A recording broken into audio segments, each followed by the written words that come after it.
Just speaking to you. So this PowerPoint, which I'm narrating throughout, is to cover the sociocultural approach, which we started last week. We looked at social identity theory, but this is our second topic on sociocultural approach, the individual and the group, and it's topic 2, social cognitive theory, which I will abbreviate throughout to SCT.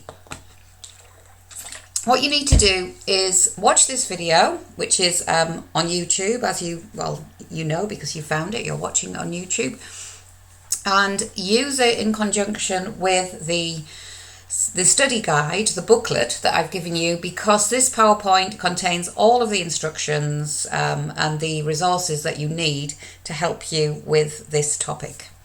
So, social cognitive theory. This theory considers the individual in terms of how they might achieve a specific aim or goal, whether that involves winning a sporting tournament, for example, or perhaps giving up smoking, or maybe improving their job prospects by taking a training course. So this theory is all about the individual and how their environment impacts upon their motivations to perform particular behaviours. Now I've got a video for you here. What you will have to do is here's my little cursor, if you can follow my little arrow, click on that, click on this video. You will have to pause this video presentation because you'll need to click on this video, then come back to it. There are instructions in the study guide booklet for the work that is connected to this. The video is about 10 minutes long, but you could probably just watch the first half of it, the first 5 minutes, because it contains really all the information and the ideas that you need in that first 5 minutes. Or if you want to, if you're enjoying it, then obviously feel free to watch the whole thing.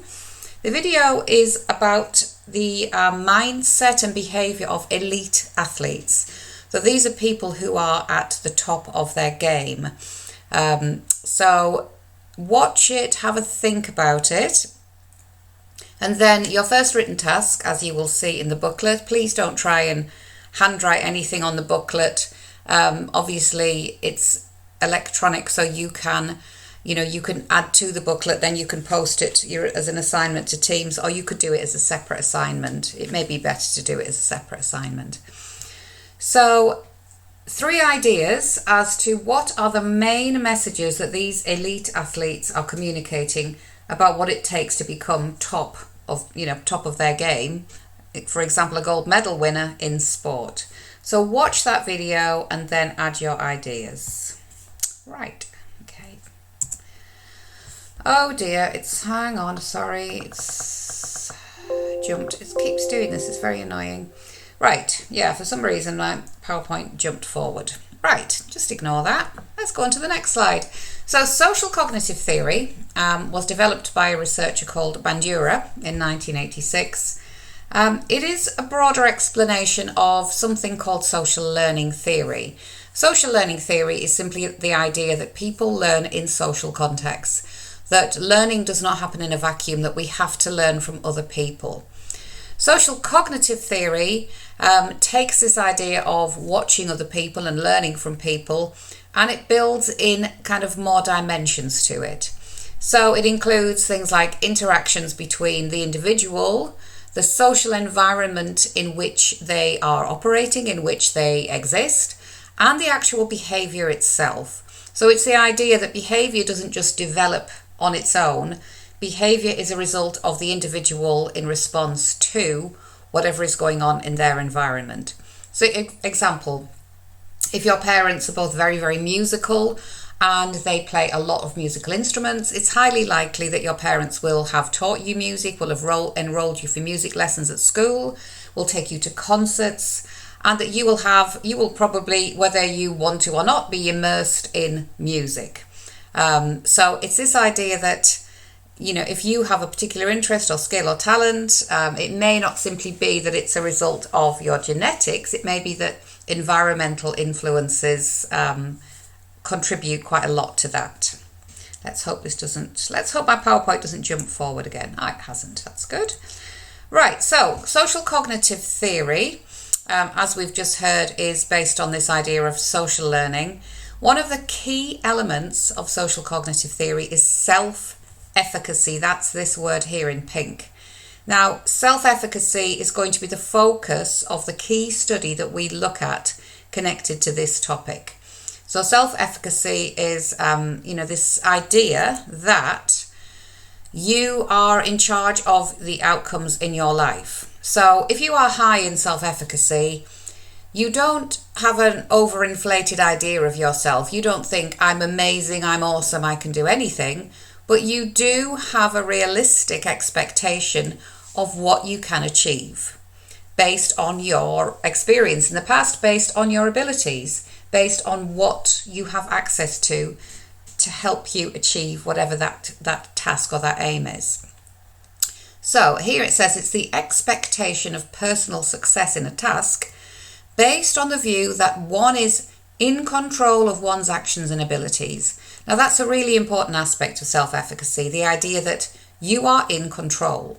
You are not just going to say, oh, I can't do that, it's not possible, that's never going to happen. I mean, if it's something like winning the lottery, it would be a bit weird to have self-efficacy about winning the lottery because you don't control that. You can buy 100 tickets and say, definitely one of them's going to win. I'm going to win that lottery. I'm going to put my mind to it. It's not realistically going to happen. Winning the lottery is a chance, a very, very, very rare chance. And it doesn't happen to many people. So that's not an example of self-efficacy. Self-efficacy might be seen if you said, I'm not doing very well in psychology. My marks are a bit lower than I want them to be. What can I do to improve my marks? Okay, I'm not going to get the highest mark in the college. I'm not maybe going to get the highest mark in my class, but I want to be able to improve based on my own ability and potential. So if you're high in self-efficacy, you think, what can I do to improve this? If you're low in self-efficacy, you might just say, I'm rubbish at psychology. What's the point? I'm giving up. Or you might say, my marks in psychology are low. I'm going to blame my teacher. She's rubbish. She doesn't teach us properly. I mean, that might be true. It won't be true for you because you've got an awesome teacher, by the way. But it's this idea that self-efficacy does not blame other people. If you aren't doing as well at something, you don't blame external forces. Even if some of those external forces are involved, you take it on yourself to think, what can I do to make this better? And it may be that there's not very much you can do to make it better, but that's not the point of self-efficacy. Self-efficacy is the idea that I am in charge of what happens in my life. Some things I may not be able to control, but at least I'm aware of this and I am ready for it. If you ever watch programs like The X Factor or something, you will see a lot of deluded people with ideas that they are going to be a number one selling recording artist and performer. And a lot of them are not very good. And even the ones that are very good, they kind of think, if I just believe in myself, it'll happen. It's not quite the same thing. Self-efficacy is based on a realistic idea of your own abilities. It's not based on, just because I want it, I'm going to get it. It's, you might say, I want a nice, easy life with a fabulous job that I don't have to do very much in, and that will earn me a high salary, and I'm going to have an amazing house and loads of flashy cars and go on lots of holidays. Okay, well, you might, but just saying I want all that is not enough. Self-efficacy, you would say to yourself, okay, I'd like that life. What am I going to do step by step to get there? And is it actually, how realistic am I? So that's self-efficacy. So the idea of learning from your environment, the idea of self-efficacy are both important to SCT. It's this idea that we act as agents in our life. The more that you can act as an agent in your life, the more successful your life will be. It doesn't mean success in terms of earning loads of money and being, always getting what you want and always succeeding in every task. It just simply means that you are in control. Self-efficacy is a big element of lots of these self-help programs, and, you can heal your life and you can be a better person. And it pretty much is a great way to live your life because It puts you in charge. You don't feel helpless. So this idea of you being at the center of your life and learning from your environment, I know this is a bit of a kind of horrible phrase here, reciprocal determinism, it sounds like it's going to be a really difficult thing to understand, but it isn't. It's the idea that you make an impact on your environment and your environment makes an impact on you. So you learn from your environment and you influence your environment. That's what reciprocal means. It means it goes both ways. Determinism simply means there is an outcome. If you do nothing, if you say, I hate psychology, I can't do it, I really want to be good at it, but what's the point? I just don't want to make the effort. Then, that's reciprocal because you're not making an effort. So you're not going to get the rewards from, your psychology lessons or whatever, or the grades you get because you haven't made that effort. And that's the determinism, that you're kind of determining your own outcome by deciding that, whatever it is in life. It doesn't have to be a psychology lesson. It could be sporting success, dating success, your social life, your family life, anything really, getting a job. Being high in self-efficacy doesn't mean you're going to get everything you want, but it gives you the tools to survive when you don't get what you want. Okay, if you see here, this is not exactly a very complicated idea. It just gives you the sense that reciprocal determinism is about you as an individual being part of the bigger picture. You are part of your environment. The behavior that we are looking at, let's say the behavior is being a better psychology student in terms of the grades you get and how much you understand it. That behavior does not stand alone. It is part of you and it's part of your environment, and everything is connected. If any of you are interested in Buddhism, it's this idea of karma. What you give out, you get back. This idea of everything is holistic, everything is connected, that behaviors don't stand alone. Everything has a connection. Right, so if you go to this arrow here, it says watch this. This is a program, on self-efficacy. So watch this before you do anything else. You'll have to pause this video and watch the video on self-efficacy. There's a second, so once you've done that, there's a second written task coming up. If you look at your booklet, self-efficacy is the expectation of personal success in a task based on the view that one is in control of one's actions and abilities. So we know that self-efficacy is not being deluded. We know that self-efficacy is this idea that I'm going to give it a go. Even if it's really difficult, even if I think I might fail, I'm going to give it a go because I will succeed to some extent, even if my success is just based on knowing that I can't do this. Now, I've got some examples coming up. For each of them, I want you to write down in your booklet or on your separate assignment sheet, which of the following examples show self-efficacy. Here's the first one. Ron keeps trying to ask Hermione out on a date, but he chickens out at the last minute. So you need to write down, is this self-efficacy or not? Is Ron showing self-efficacy? Don't worry about Hermione. Is Ron showing self-efficacy here? Write down whether you think he is or he isn't. Here's the second one. Albus tells Harry that even if failure is possible, they will fight the Dark Lord. Is Albus showing self-efficacy or not?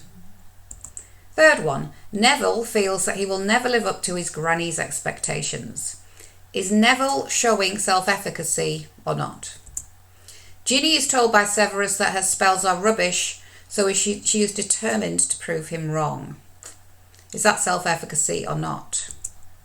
Luna feels that her fate is in the hands of the moon rather than under her own control. Again, is that self-efficacy or not? Okay, let's have a look at these then. So the first one, Ron asking Hermione out on a date, what did you think it was? Well, actually, it's not self-efficacy. Ron has given up. He hasn't even tried. Hermione might have said, no, I just see you as a friend. I don't want to go on a date with you. But that doesn't mean it's not self-efficacy, because he's tried. And trying when you're not even sure of an outcome is good self-efficacy, but he hasn't shown it. Albus tells Harry that even if failure is possible, they will fight the Dark Lord. So they're going to go and fight Voldemort, but they think they don't know what's going to happen. They might be killed by him. It might not work, but Yes, this is self-efficacy. Albus is showing determination and resolve even if the outcome is unknown. So that's good self-efficacy. Neville feels that he will never live up to his granny's expectations. Now you might say, well, that is self-efficacy because he's being realistic. Well, but it isn't, because he's letting someone else's view of him determine his future rather than taking control of it himself. So remember that self-efficacy is the idea that this is achievable under certain conditions. It's not magically going to happen overnight, but there is some way that you can influence the outcome. Well, I see that Severus has been changed to Draco here. I forgot to change it on the previous slide. Doesn't matter. It doesn't alter the meaning of it. Ginny is told this time by Draco that her spells are rubbish. Well, we know Draco's horrible. How dare he say that? So she is determined to prove him wrong. You probably know now that Ginny is showing self-efficacy because she is taking control and not letting another person's negative attitude deter her. If you have good self-efficacy, if someone says, oh no, don't even bother doing that, you're never going to succeed. If you've got good self-efficacy, you'll think to yourself, well, that's true, I might not succeed, but hey, I'm going to have a damn good go at trying. Yeah, I'm going to try my own way to do it. Self-efficacy isn't when someone, let's say your teacher, says to you, well, I can't predict a level 6 for you for your university application because you haven't shown any evidence of a level 6 in your work. Now, self-efficacy is not you then turning around and saying, but I know I'm a level 6. I know I am. You need to put level 6 down. I know I am. That's not self-efficacy. That's just you arguing something that you haven't got any evidence for. But if you then turned around and said, okay, well, I haven't shown evidence of that yet, but how about if I go back and improve my coursework and write an essay for you that shows that I can get level 6? Would you consider it then? That's self-efficacy. Lashing out at people and getting in a strop and having a temper tantrum because they aren't giving you what you want is not self-efficacy. Okay, next one. Luna feels that her fate is in the hands of the moon rather than under her own control. And you probably realise that, no, this is not self-efficacy because she's not taking responsibility for her own outcomes. You probably heard teachers say this to you over the years. You need to take responsibility for what you do, for your learning. It's not magically going to happen out of the blue. You've got to be part of it. Okay, so vicarious reinforcement also comes into play here. Vicarious reinforcement is simply the idea of kind of watching another person behave and kind of looking at whether they're getting rewarded for it or not. So vicarious reinforcement stems from the idea that, if my brother, he washes the car or he does, some housework, and, my parents will then say, oh, that's really good, Bobby. Well done. Aren't you a good son? So me watching that, I might think, I want to be, on the end of that kind of praise. So I will then go and wash the car and do things that will, I will get the same reward as him. Okay, so here's the first example. Vlad sees how pleased his dad is when his brother Dracula has found another victim. So he is determined to go out tonight in search of fresh virgins to bite. Is that vicarious reinforcement or not? The answer is yes, it is. Because Vlad is observing the reward that someone else receives, motivating him to copy that behaviour himself. Think back to the video you watched at the start of this PowerPoint. That video might be an example of vicarious reinforcement. If you're really into sport, if you want to be an elite athlete, you might watch the achievements of those various athletes and sports people and think, God, I want that. I want to get to that level. I want that gold medal. Look how, fantastic their achievement is. I want to train and work hard and do everything I can. And I want that. So that is vicarious. It's watching other people. Superman saves a baby from a burning building and is thanked copiously by the child's grateful mother.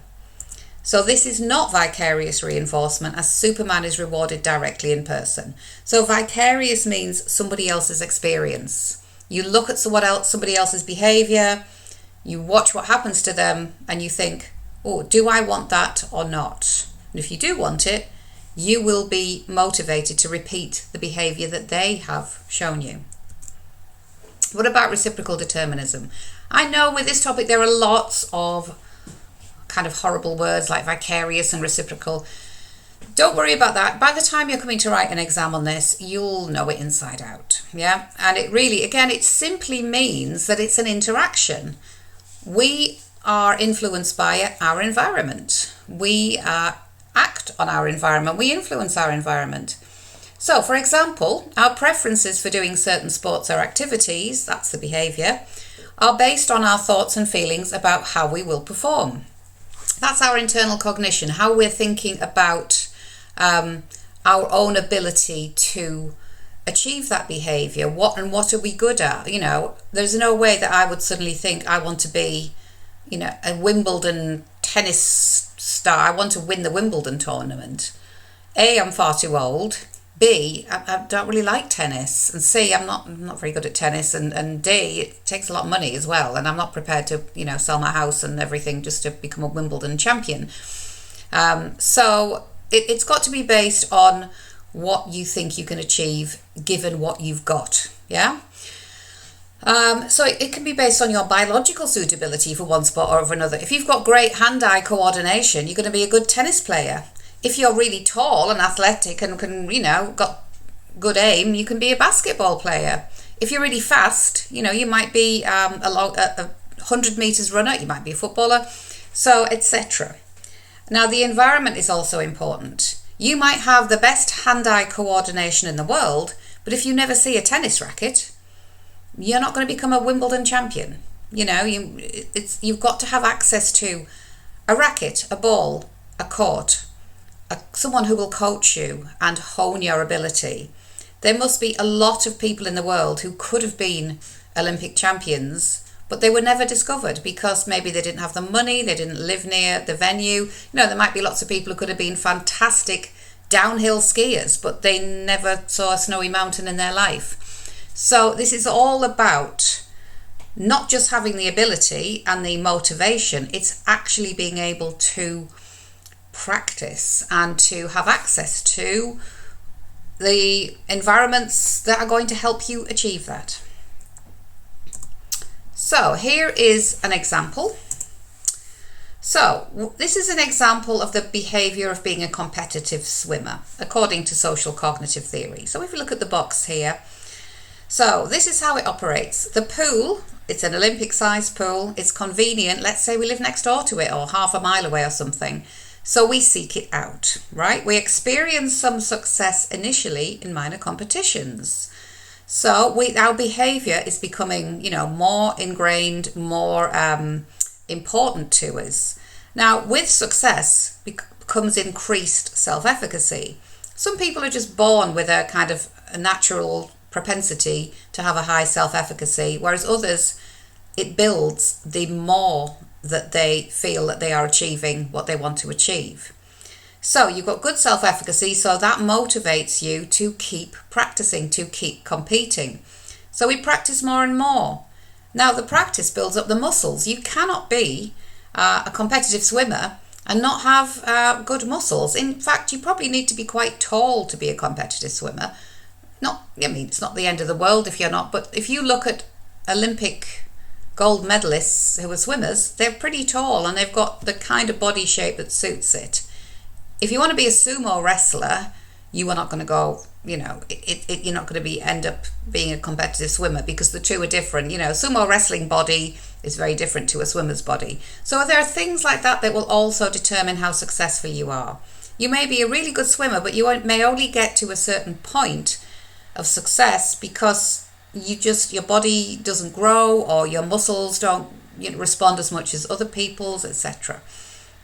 So in this case, the person here is going to continue with competitive swimming until they get to a point where either they lose their motivation, maybe the pool closes down, maybe they run out of money or they get a job and they can't swim as much, you know, and all these lessons cost money, etc. Maybe their parents move away and they move somewhere and they're not near a pool. So it's all determined on where you are, who you are, what you want to do. And it's not a static state of being. It's constantly changing depending on all of these factors here. So the task you've got in your booklet, create your own example and produce a diagram as above. So choose a different behavior. Obviously don't do exactly this because I've given it to you. The behavior can be anything. It could be academic, it could be to do with something artistic, it could be something to do with personal qualities, personality, it could be social skills. So think about your own example and add that. Maybe pause this video now and complete that next written assignment.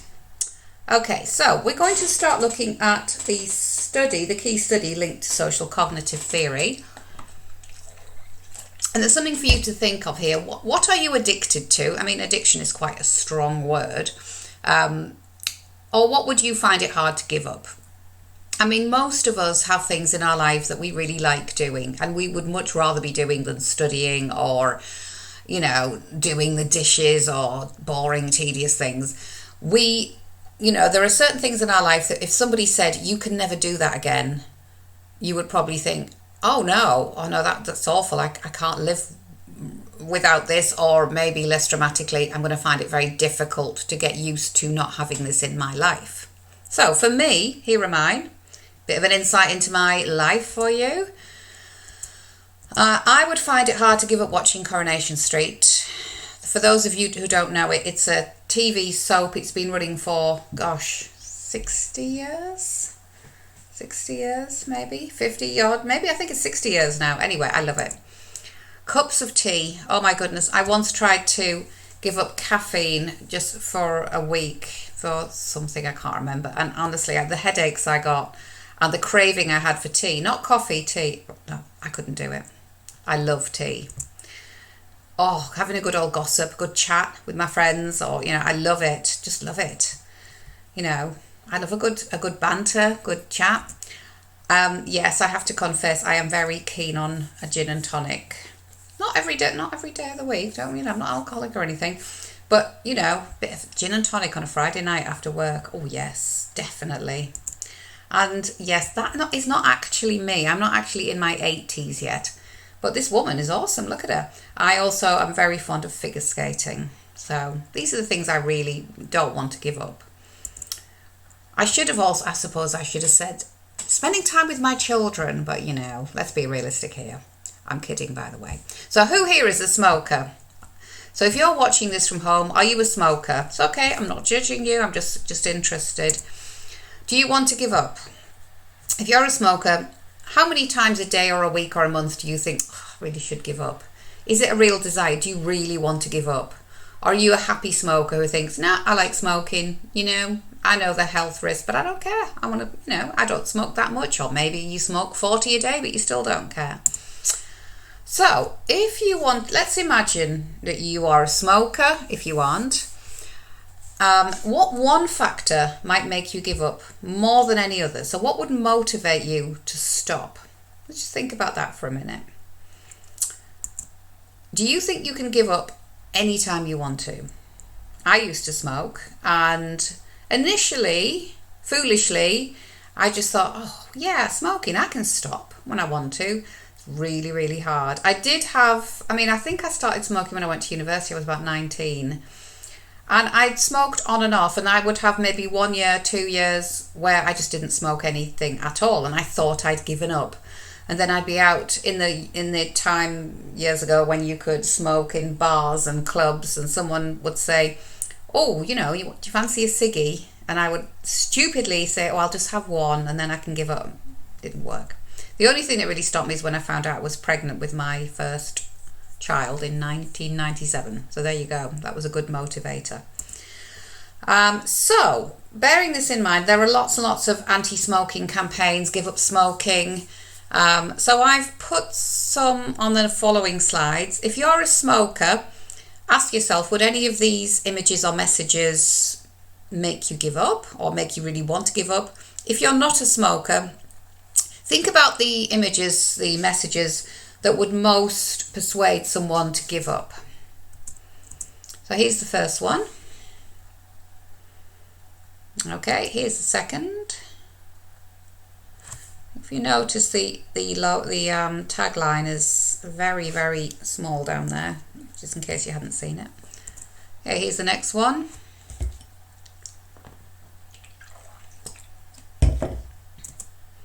And the next one. And here is the last one. So, I mean, you can't fail to know that smoking is actually proven, medically proven to be really bad for you. But people who smoke, when I smoked, I knew that. It wasn't a revelation. I didn't say, what? Smoking is bad for me? Good Lord, I've been smoking for years and I didn't realise that. Oh, I must stop immediately. Of course not. I knew that it's heart disease, lung cancer, emphysema, mouth cancer, all the horrible things, as well as making you smell and being very expensive. So why do so many people still smoke when the medical evidence is that it's going to harm you, possibly kill you? Why do they do it? I mean, that's a good question. Okay, so we're going to be looking at quitting smoking and how self-efficacy may help people quit smoking. So what I'd like you to do is find this study. They're Dutch researchers, and so the names are not exactly easy to say. I think we just say Dijkstra and De Vries, 2001.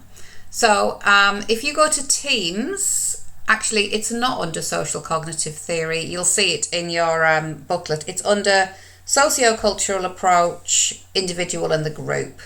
So yeah, there isn't actually a link on the Social Cognitive Theory. Sorry about that. In your booklet it says Sociocultural Approach, Individual and the Group. So read through the study, right? Read through Dijkstra and De Vries. It's basically looking at, I can't remember if they were adolescents, but they were smokers. They had these groups of smokers that they found, and they gave some of them some information about how harmful smoking was, and the other group, they gave them self-efficacy. They kind of used self-efficacy to help them quit smoking. And I think there was another group where they didn't experience anything different. So read through the study. It's pretty straightforward. So have a look at it there. In fact, I think I have it. Do I have it ready here? Yeah, here it is. So it's on, as I say, it's on the sociocultural approach, individual and the group. You'll see it there. It says Dijkstra and De Vries, Social Cognitive Theory.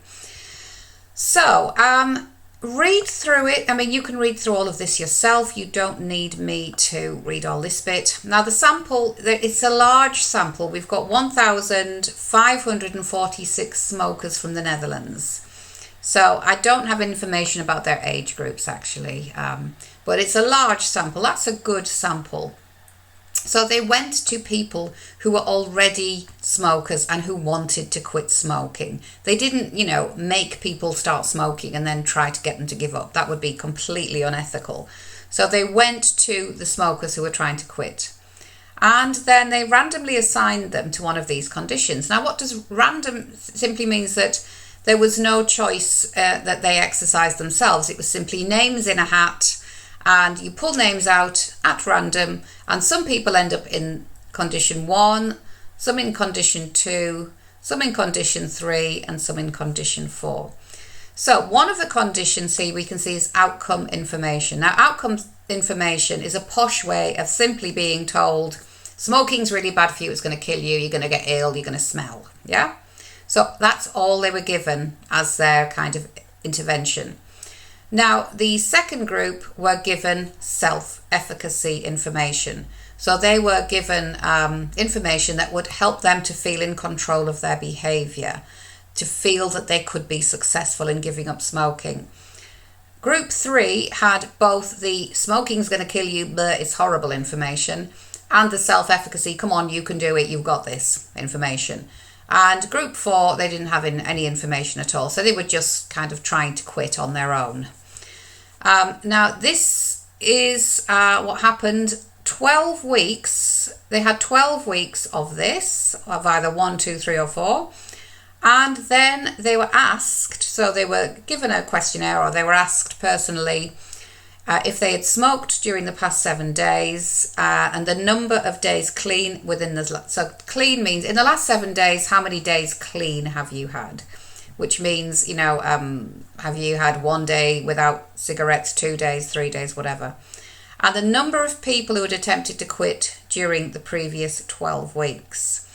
And you can see the results here. So we've got the results here for number 1, 2, condition 3 and 4. And we can see that the highest results on everything for attempting to quit and number of days, 7 days clean. We've got 8.5 had 7 days, the highest number of days clean in condition 2. And condition 2 is just being given the self-efficacy information. And they also, it was the highest number of the participants who were attempting to quit in the past, over the past 12 weeks. So we can see that, you know, even when they're given both outcome information and self-efficacy information, it's not as strong as just the self-efficacy. And we can see how the group who were given no help at all have the lowest quit record. And the, oh, smoking's really bad for you, outcome information also has a low, relatively low number. So the conclusion is that self-efficacy information seems to be effective in changing cognitions and behaviour about smoking. So it's this idea that if you just tell somebody that's not good behaviour, that's really bad, oh, you're going to get ill, you might die, it's not, it doesn't have much of an effect, because A, people already know, and B, it's kind of what motivation do they really have then to quit? It's not really, well, it's just been shown, lots of research has shown it isn't effective. Right, so let's get back to this. Now, I like to do role plays sometimes in my lessons. Now, obviously this, we can't do a role play. You can't sit at home and do a role play on your own. So what I've done is I've changed this a little bit. Now you will see when you go to your booklet here, you will see that I've changed it, okay? So it says read through the study, we've done that. The task on the PowerPoint is designed to be a role play, but we can't do that. So these are your instructions. Write instructions for 2 different counsellors who both aim to help smokers give up smoking. One of the counsellors should emphasise the negative effects of smoking. The other counsellor should guide the addict to stop smoking by using self-efficacy as a technique.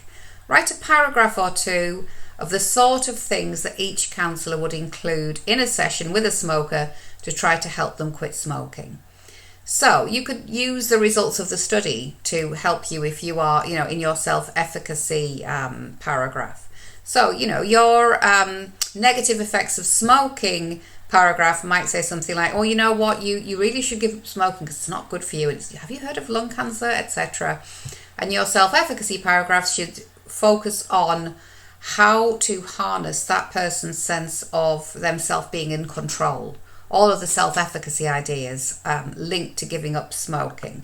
So, and there is also a slide here where there are just some tips that would help someone develop their self-efficacy.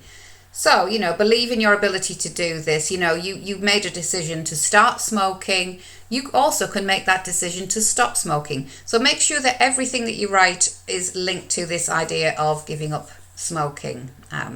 Okay? So because we can't do this in class because we're doing this remotely, then this is really the best way to do it. Okay? So that is the end of this remote session. Obviously, email me. Let me know if there are any things that you want to ask. And I'm going to say goodbye for now.